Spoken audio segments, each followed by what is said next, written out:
What is going on, you guys? Welcome back to the channel. Coming at y'all with a different kind of video today. We're going to be going over my top 4 Destiny Hero deck profile, y'all. I'm super excited to get into this list with y'all. I'll be sure to go over each and every card and why I run some over others. And if you guys have any questions, for sure let me know in the comments below. I'd love to get into some Yu-Gi-Oh with you guys, and maybe we'll make some more Yu-Gi-Oh content going forward on the channel. Now, without further ado, you guys, let's hop straight into this deck profile. Okay, starting off with the Destiny Hero family, the heart and soul of the deck, you guys.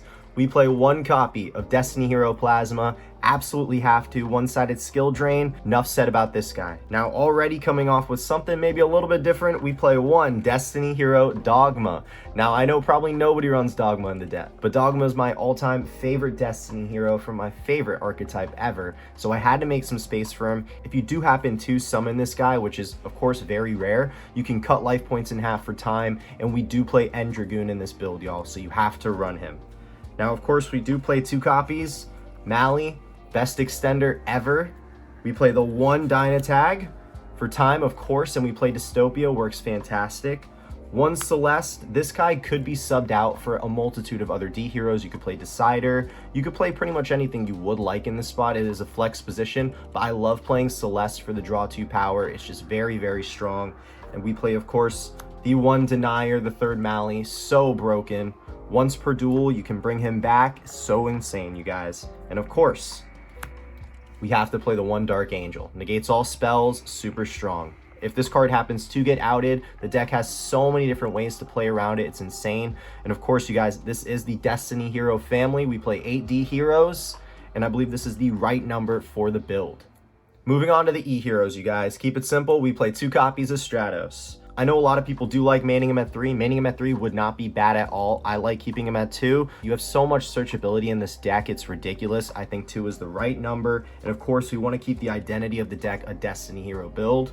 We play 2 copies. Shadow Mist, one of the best searchers ever created. Have to run at least 2. And we play the 1 copy of Honest Neos for the OTKs. This card goes so hard, I don't care what anybody says. I know a lot of people cut it. You could run the Liquid Soldier package. We don't run that in this build because it's not the focus of what we're trying to do with our end boards, but we do run the 1 Honest Neos, can help you get over things that might be troublesome. Vision Hero family, y'all. We play 2 copies, Vision Hero Vion. Obviously, in my opinion, the best Vision Hero ever created. You need to run him. Maining him at 3 again wouldn't be bad, just like Stratos. Totally up to your preference. I like keeping him at 2 because in tandem, we play the 2 copies of Ferris. Now, a lot of people run him at 3. 2, in my opinion, for this deck is just right. Again, you have so much searchability with this deck. You don't need 3. 3 could be a little bit bricky sometimes. I like keeping him at 2. We play the 1 Increase. Now, a lot of people have been putting him at 2. 2 wouldn't be bad. It does suck when you hit him. Of course, if you're a hero player, you know what I'm talking about. Breaking the Increase is horrible, but again, with this build being a Destiny-centric build, you can play around it in a multitude of ways, you guys. So we keep the Vision Hero family, same as the E Hero family, run them at 5. Starting off with spells, you guys. This is a very spell-heavy deck. Obviously, have to play Triple Fusion Destiny. Best card in the entire deck. 1 card combo can make literally anything you want live. Next, Triple Hero Lives. Of course, have to play this card, you guys. When this went up to 3, it's a must-have for 3. It gets you through so much. Free searches, late game, it's incredible. Pay half your life points, summon anything you want from the deck. Have to play that at 3. Last for the 3-peats, you guys, we play Triple E-Call. E-Call is just a great card. It's never bad to see. Any of these 3 cards, you guys, you want to see in your opening hand. Fusion Destiny, a Hero Lives, you can get essentially anything you want out of the deck, you guys.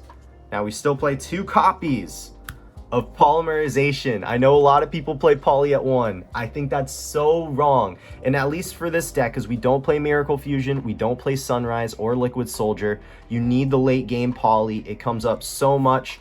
I've been in so many matches before where I could have used a late game Poly and I didn't have it. I think maining it at 2 is just right. And in this deck, you guys, we love hard drawing a Poly in hand. Keeping it going, you guys, we do main 2 copies of D-Force. Now, this card, if you know, you know, absolute god card. Have to main it at 2. I don't think maining it at 3 is exactly necessary. Of course, if you don't go the Dark Angel route, I mean, we see D-Force in hand. More than likely, we're always going to go for the D-Force Plasma play. It's just so strong. For those of you who don't know what D-Force does, you can search a Plasma from graveyard or deck. So if you happen to pitch it off with Poly or Fusion Destiny, you can get your Plasma back. And of course, you skip your draw phase as long as you control Plasma, which does suck. But in exchange for that, your opponent cannot target cards you control with effects, so you get target immunity, and your Plasma specifically can't be hit with card effects to be destroyed. Gains 100 attack for every monster in both graveyards, so he gets absolutely huge, and he can make a second attack for game every time. Have to main 2 of this, you guys. I love this card. I think playing D-Force at 2 is just right. You could side the 3rd if you really wanted to, but I think 2 is the perfect number for D-Force. Moving on into the 1-ofs, you guys. We play 1 Reborn, have to, fantastic card. We do main 1 Dark Hole, 1 Feather Duster for the back rows. We play 1 Rhoda, the Magic Rhoda, of course. 1 Foolish, make any card you need live, Denier, Mali, Shadow Mist.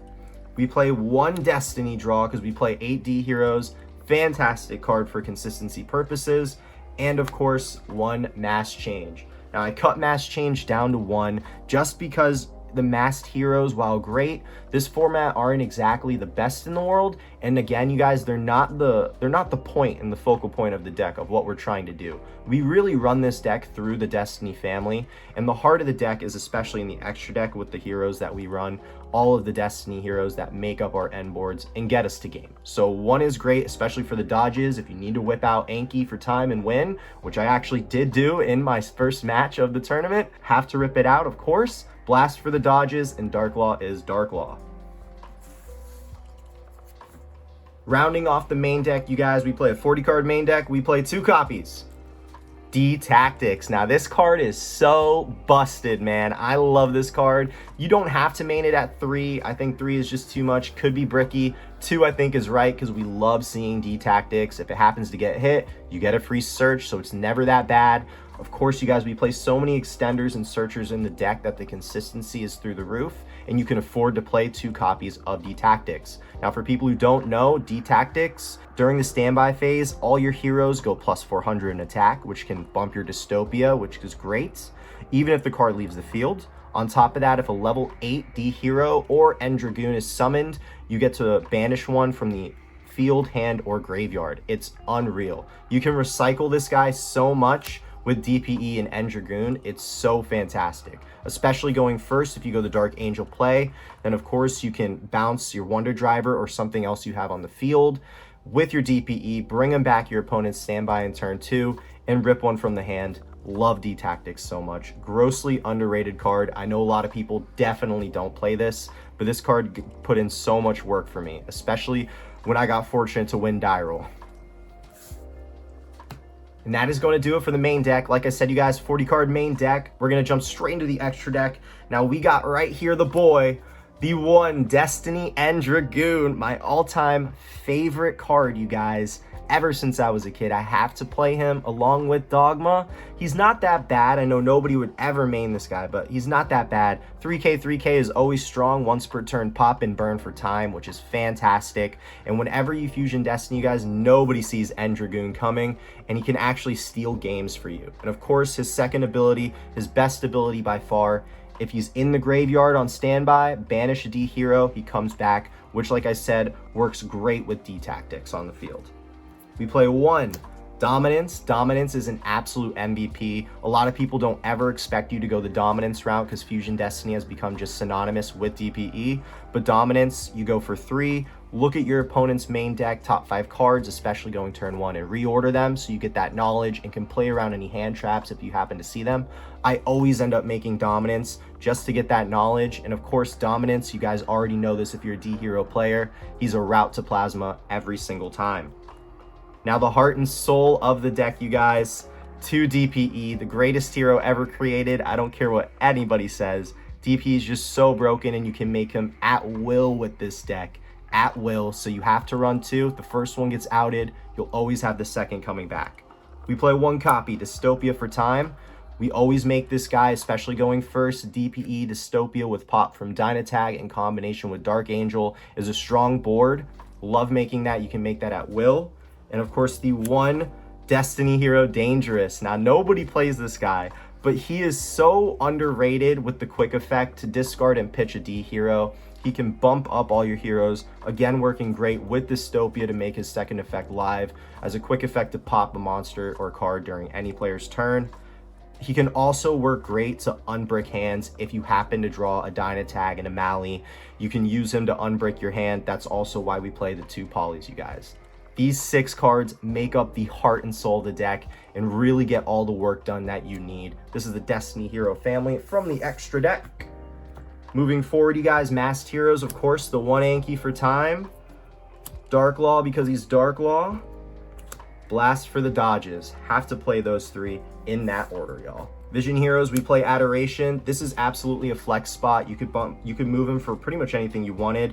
I like playing Adoration because, again, he's a dark hero when you get locked into Fusion Destiny, and he's just a generic any 2 heroes. So again, I honestly use him as a fantastic extender if you happen to have Shadow Mist and Mali. Poly them off, and you can get both your Mali and Shadow Mist search live with a big body on board. We play the 1 Trinity because Trinity for game is absolutely real, and Trinity is so broken. This guy steals games for you all the time. Enough said about Trinity, you guys know. We play the 1 Elemental Hero Escurito, again, Fusion Destiny lock, plus he can get kind of big if your heroes are in the grave. We play the 1 Super Poly target, Starving Venom Fusion Dragon, just because we side the 1 Super Poly. Going second, you can always bring him in if we see that our opponent is playing a lot of dark heroes in their deck. And of course, you can always make him at will in this deck because we run essentially all dark hero monsters, you guys. Links, we keep it very simple. 1 Crusader, 1 Wonder Driver. We don't play Dread Decimator. We don't need him. You could bump the Vision Hero Adoration for a 2nd Cross Crusader. That would not be bad at all. And is something I'm probably going to play test and move forward with myself. But that is going to round out our extra deck, you guys. And that's going to do it for this Destiny Hero top 4 deck profile, you guys. If you'd love to see, like I said, more Yu-Gi-Oh content, be sure to leave a like and let me know in the comments below. I'd love to talk more Yu-Gi-Oh with you guys and expand a little more just from Pokemon because I'm a huge Yu-Gi-Oh fan. If you guys would like to see any combo videos or any just discussions about Yu-Gi-Oh, the current meta, again, let me know in the comments, you guys. Thank you so much for stopping by, y'all. Hope you're having a wonderful day, and I will catch you guys later.